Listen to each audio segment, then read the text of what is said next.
Hello everyone and welcome back. I hope you guys doing fantastic, and today I'm going to work on 2016 GTI. I purchased this car not long time ago and from the auction, and I had couple problems. I already replaced the clutch on this car, but today I'm gonna be working on a water pump. I had codes p2681 and p2181.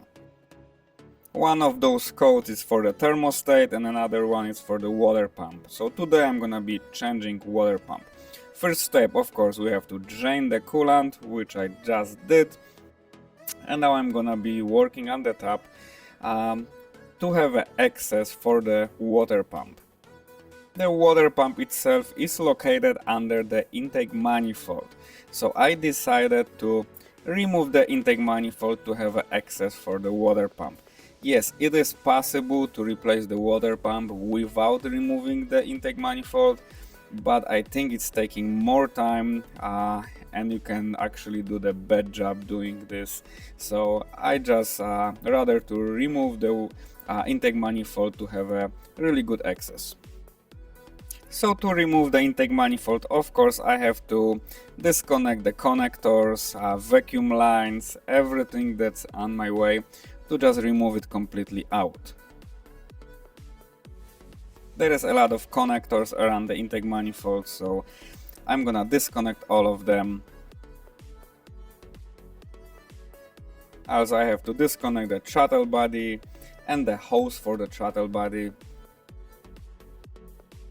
There is a little bracket under the intake manifold also that has to be removed. And here we have upper bolts that holding intake manifold that we're gonna also remove. And the very important thing, guys, there is bracket that holding this intake manifold right here, and the other end of this bracket is to the engine block right there.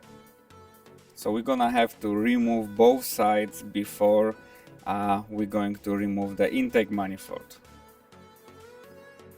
And now I'm gonna lift the car and work under the car. I'm gonna remove the hose, the tube that goes to the throttle body. There is a bracket that goes right here, that goes to the block, and there is another one right there. Also, you can disconnect this connector. Once I got this tube loose, I'll be able to just push it down from the throttle body. Otherwise, it would be really hard to just pull the intake manifold while that hose was still on the throttle body. Now I'm going to remove the bolt that's holding our bracket, and I'm gonna just remove that bracket completely out. And now it's time to lose the fuel line right there. And again, here we have the upper bolts,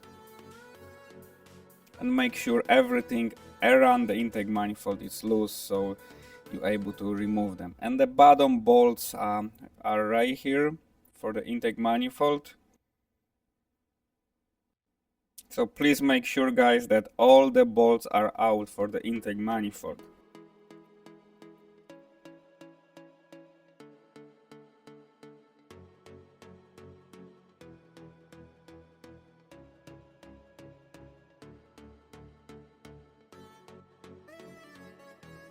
And now, guys, it's gonna be a tricky part. I already disconnect the one side of the fuel line, but we have to follow this line, and it goes under the intake manifold. It's right there, and I have to disconnect the other side also. The reason why we have to do it, because it's gonna be really hard to remove the intake manifold once the line is connected on one side. So we gotta remove the nuts on both sides so the line is loose. You need a 17mm flat socket to do this job.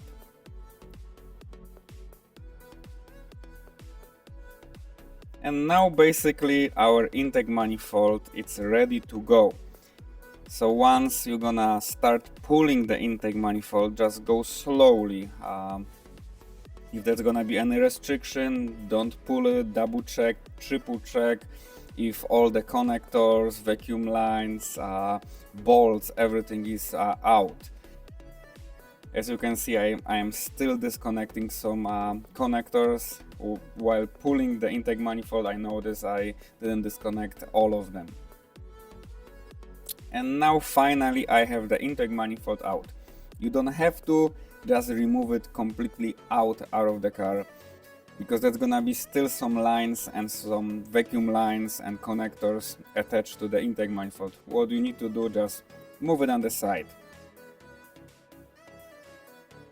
And finally we have access for the water pump. But before I remove the water pump, I decided to clean the carbon buildup on the valves, which is very common on those cars. This car got only 50,000 miles and it's already got a lot of carbon buildup. So it's a good idea to clean it while I'm here. And make sure, guys, the valves are closed when you're cleaning the carbon.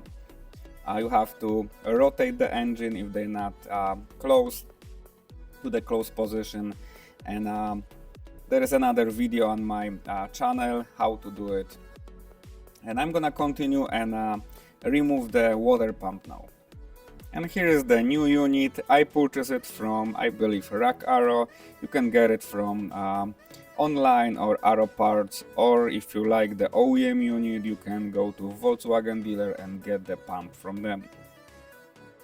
And now I'm going to finally remove the water pump. I removed that turbo hose because it was in my way, and now I'm gonna disconnect the coolant lines. There is a metal clip that you gotta pull from those lines, and then you can just pull the coolant lines.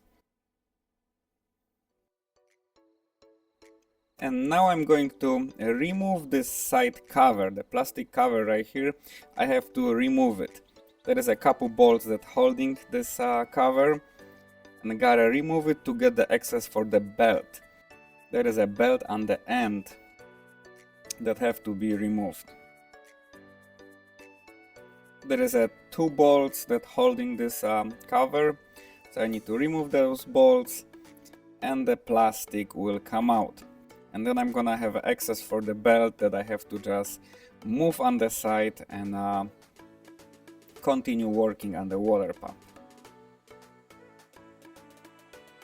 And to pull the belt out, you just need a flat screwdriver. Just be careful, guys. Don't cut the belt. Just work slowly and just slowly slide this out.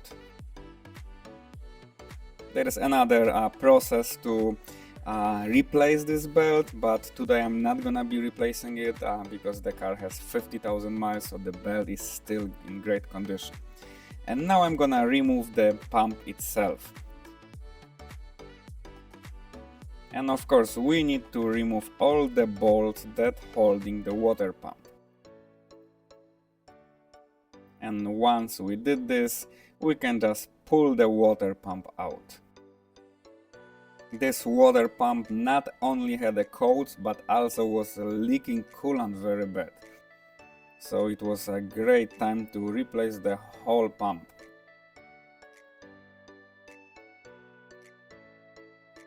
And here we have the old unit and the new unit side by side. And of course, guys, double check always if the pump is the same as the old one. Make sure it's got the same amount of connectors and it's looking exactly the same. And now it's the fun part. We have to go with the reverse process and we gotta put everything back together. And again, guys, work slow and make sure everything it goes on the same spot. And to install that belt, don't use the screwdriver. To pull it out, we could use the screwdriver, but to install it, we have to push the belt with our fingers and then rotate the engine, the crankshaft right there, and slowly, gently push the belt in, and at the same time rotate it. The best to have two people to do it, so one person is rotating it slowly and another is pushing the belt inside. And now I can install the side cover, and I will of course continue to put everything back together. The coolant lines, remember they have the metal clip on the end, and make sure everything around the pump is connected, every electrical connector, every hose, and then we can start installing the intake manifold. And the same process, of course, every connector, every bolt, fuel line, and everything back to the same spot.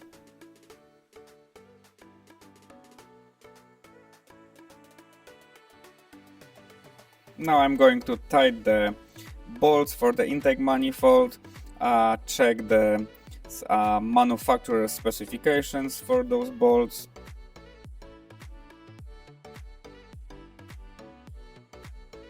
And the vacuum hose back in its spot.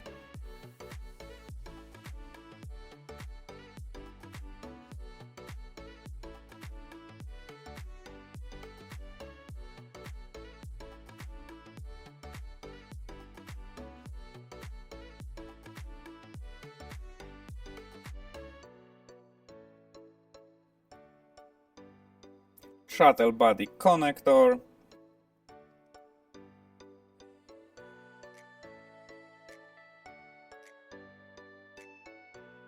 And of course, guys, double, triple check everything, because that is easy to miss something. Now I'm going to work on this fuel line to put this back together on both sides. Another side is right there. It's just enough room to put the flat 17mm socket there.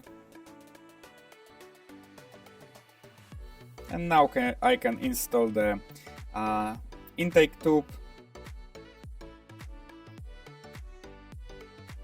And underneath the car I gotta put the bolts for this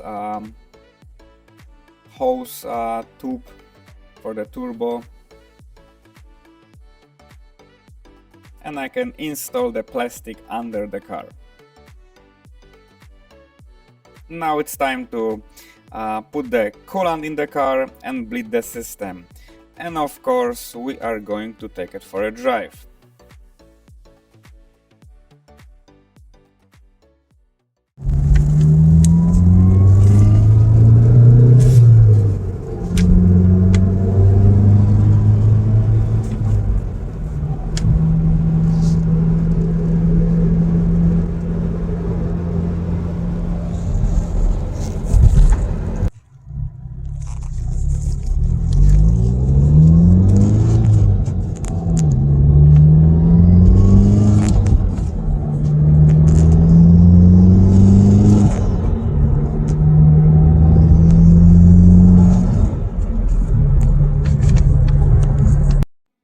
Alright guys, that's all. The car running fantastic. I am very happy with the outcome.